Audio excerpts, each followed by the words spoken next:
ja. Kan hij goed zingen? Hij kan supergoed zingen. Ja, moet je hem een liedje aanvragen.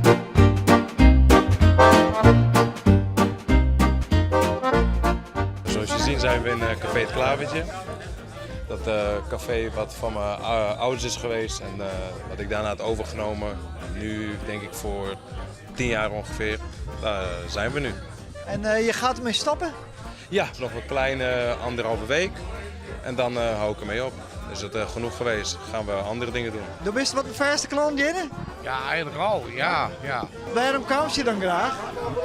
Ja, voor ik het zelf giet en je komt altijd dezelfde hebben. Ja? Ja. En waarom kom je me dan graag? Ja, dat is toch wel van de mensen die achter de bar zitten, denk ik. Ja? Ja, het is toch wel een sfeer wat je ziet hier, ja. Ik denk dat dat wel de hoofdreden is. Daarom kom ik op vrijdag en net op sneeuw.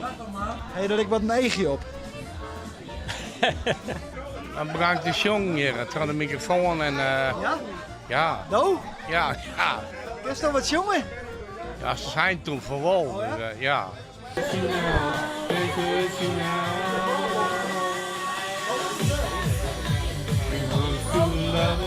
Because the night belongs to us. Because the night belongs to lovers. Because the night belongs to us.